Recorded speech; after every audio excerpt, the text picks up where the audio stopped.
صباح الخير، ازيكم عاملين ايه؟ النهارده هنعمل مع بعض السبانخ. بس قبل ما ابتدي ما تنسوش تشتركوا في القناه ولايك وشير لو عجبكم الفيديو. اول حاجه انا جبت كيلو سبانخ غسلته كويس جدا جدا.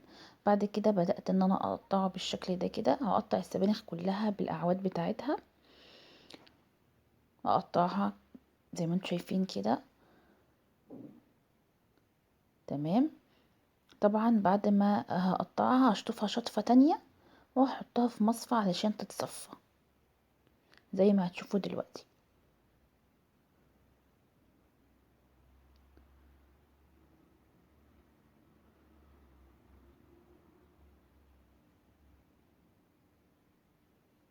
تمام كده، قطعتها غسلتها تاني شطفتها شطفه سريعه كده وحطيتها في مصفى.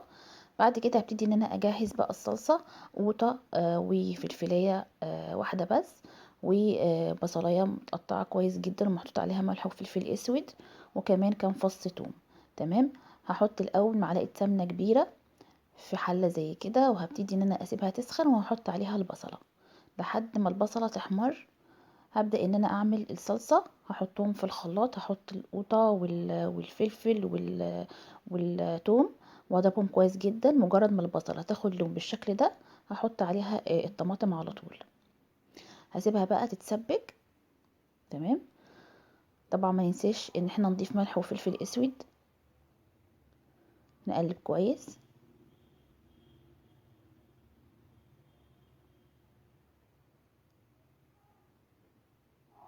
هضيف الملح والفلفل الاسود بالشكل ده كده، وهقلب تاني وهسيبها زي ما قلت لكم تتسبك. طبعا انا مش هعمل كميه السبانخ كلها، انا جايبه كيلو سبانخ فهشيل نصه في الفريزر زي ما هو كده اخضر في كيس، والباقي هحطه على الصلصه. قطعت كمان شويه كزبره خضراء واحطها برضو مع السبانخ كده مع الصلصه، وهقلب تاني. بعد كده خلاص تقريبا خلاص ابتدت تستوي. هحط عليها 3 معالق كبار رز، وهقلب تاني بالشكل ده، وهطفي على طول. انا مش هسيبها تغلي كتير علشان انا مش عايزاها تتهري معايا. وبس كده. خلاص كده هي جاهزة معانا على التقديم.